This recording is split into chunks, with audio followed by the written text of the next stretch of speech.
Chaos is a ladder. This is Petyr Baelish, a man born with no land, no army, and barely a name. And in about 90 seconds, standing in an empty throne room, he is going to explain the entire Game of Thrones better than anyone else on this show ever will. People call this the best monologue in the series. I'd go a step further. I think this little scene is the series, its whole philosophy, hidden inside one quiet conversation between two men nobody should ever trust. So let's break down what Littlefinger is really saying here, and why by the end of it, he accidentally tells us exactly how he is going to die. Thwarting you has never been my primary ambition, I promise you. Although who doesn't like to see their friends fail now and then? You're so right. For instance, when I thwarted your plan to give Sansa Stark to the Tyrells, I'm going to be honest, I did feel an unmistakable sense of enjoyment. As always, I'll get into all of it, but first we need some context, because this scene does not land without it. We're in Season 3. Littlefinger is about to leave the capital, and Varys, the master of whisperers, has spent months quietly working against him. Varys planted a spy inside Littlefinger's own brothel, a woman named Ros. Littlefinger found out, and on his way out the door, he gave Ros to King Joffrey as a gift. Joffrey used her for crossbow practice. So when this scene begins, it is not two equals trading riddles anymore. One of them has just drawn blood. Varys has lost one of his own, and he knows exactly who did it. I did what I did for the good of the realm. The realm? Do you know what the realm is? Listen to the word Varys reaches for. The realm. It is the word that is supposed to end every argument in Westeros. The greater good, the thing worth any sacrifice. And Littlefinger does not flinch, does not argue. He just asks a question, gently, like a teacher. Do you know what the realm is? And then he takes the holiest word in this world and quietly pulls it apart. It's the 1,000 blades of Aegon's enemies. A story we agree to tell each other over and over till we forget that it's a lie. The realm, the thing thousands of men have bled and died for. Littlefinger says it is a story. 300 years ago, Aegon Targaryen conquered 6 kingdoms and melted his enemies' swords into a chair. And ever since, everyone has simply agreed to pretend that chair means something. The crown, the titles, the loyalty, the realm itself. Littlefinger is telling Varys none of it is real. It works for one reason only, because everyone has agreed to believe it. And here's what makes this brilliant. Littlefinger is not the first person on this show to say this. Seasons earlier, Varys, the exact man he is lecturing, told Tyrion almost the same thing. Power, Varys said, is a trick, a shadow on the wall. It resides where men believe it resides. So both of these men already know the secret. Power is just belief. The difference is what each of them decided to do with that secret. And that difference is the entire scene. But what do we have left once we abandon the lie? Chaos. A gaping pit waiting to swallow us all. Varys asks the only sane question. If the realm is a lie, what is left without it? And he answers it himself. Chaos. A pit. To Varys, and honestly to almost any reasonable person, the lie is worth keeping, because the alternative is everyone tumbling into the dark together. He believes the story precisely because he knows it is a story. And then Littlefinger corrects him. 4 words. Chaos isn't a pit. Chaos is a ladder. Chaos is a ladder. Sit with what that actually means. Varys looks at disorder and sees a pit, a thing that swallows you. Littlefinger looks at the exact same thing and sees a ladder, a thing you climb. And for a man like Petyr Baelish, that is not poetry. It is autobiography. Remember who he is. Born to the smallest, poorest house in the Vale, a boy they nicknamed Littlefinger to mock him, the littlest finger on the hand. In a world of order, a world that works, a man like that dies exactly where he was born. Order is a locked door. The only way someone with no name ever climbs is if the whole structure starts to shake. So when Littlefinger looks at war, at betrayal, at a realm tearing itself apart, he does not see a tragedy. He sees the locked door finally swinging open. He does not fear the chaos. He needs it. It is the only ladder he was ever handed. Many who try to climb it fail, and never get to try again. The fall breaks them.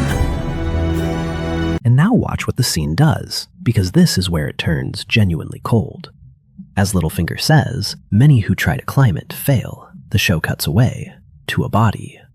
That is Roz, the woman from the start of this very conversation, the one Littlefinger handed to Joffrey.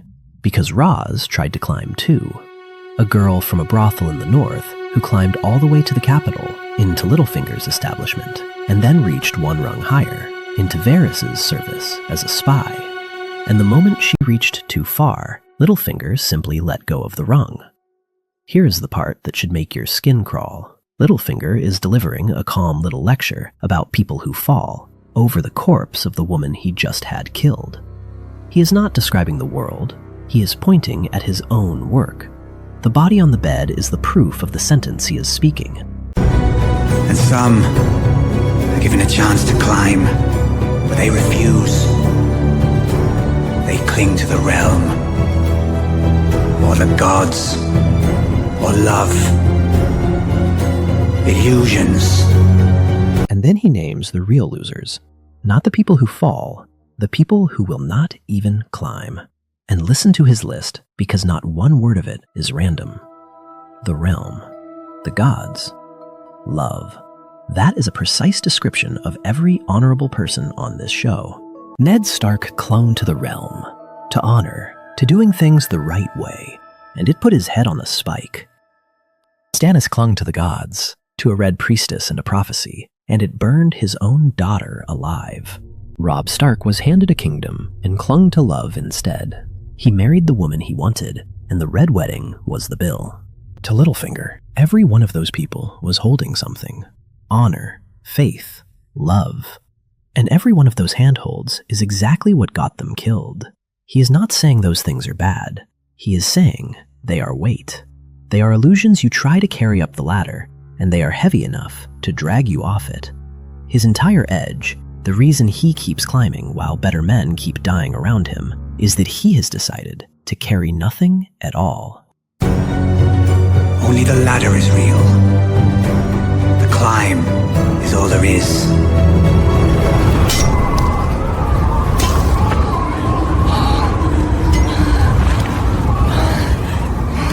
Only the ladder is real. The climb is all there is. This is the line everyone quotes.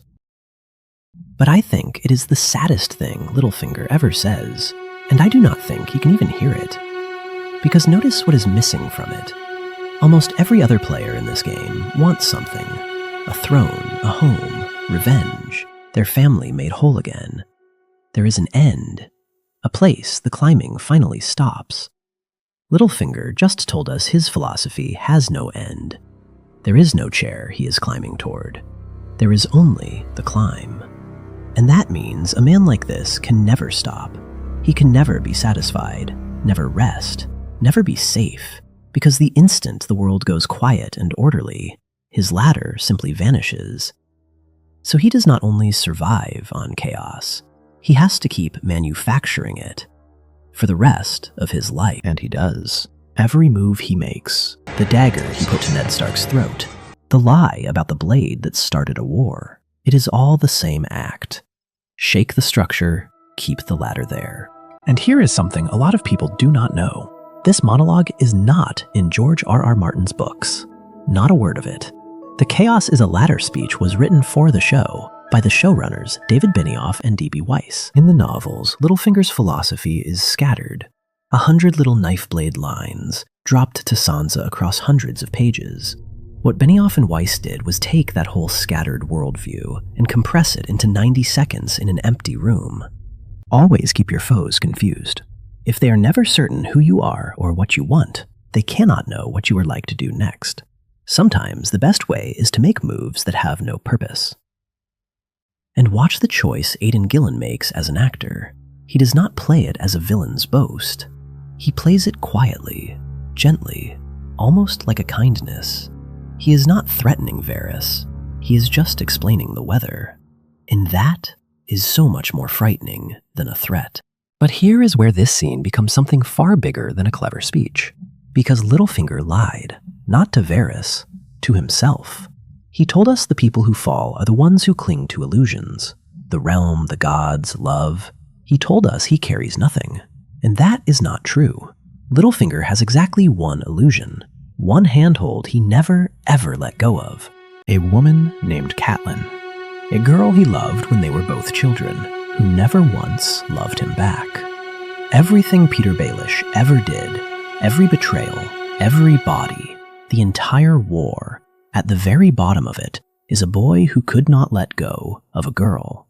And when Catelyn was gone, he simply moved that same illusion onto her daughter, Sansa. So watch how Petyr Baelish actually dies. Not in King's Landing, not in the game he mastered.